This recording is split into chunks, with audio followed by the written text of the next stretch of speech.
बातमी आहे पुण्यामधल्या सदाशिव पेठेमधल्या अपघाताच्या प्रकरणी आता 3 जणांना अटक करण्यात आली आहे। कार चालकासोबतच कार मालकाला सुद्धा आता अटक झालेली आहे। दिगंबर शिंदे असं गाडी मालकाचं नाव आहे, तर कार चालक जयराम मुळेसह त्याचा सहकारी राहुल गोसावी याला सुद्धा पोलिसांनी अटक केली। पुण्यामधल्या भावे हायस्कूल जवळ काल एका मद्यधुंद कॅब चालकानं 12 जणांना उडवलं।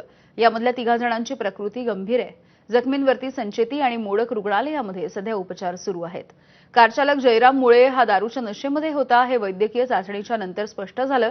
त्याच्यावरती भारतीय न्याय संहिता आणि मोटर वाहन कायद्यामधल्या अनेक कलमाच्या अंतर्गत गुन्हे दाखल करण्यात आले।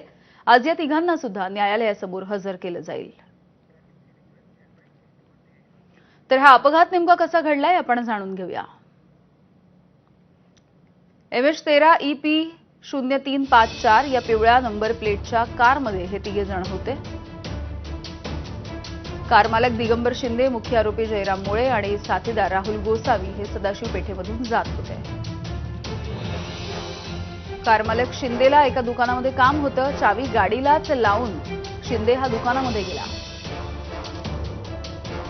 मद्यप्राशन केलेल्या आणि वाहन परवाना नसलेल्या जयराम मुळेला अचानकपणे कार चालवायची हुक्की आली।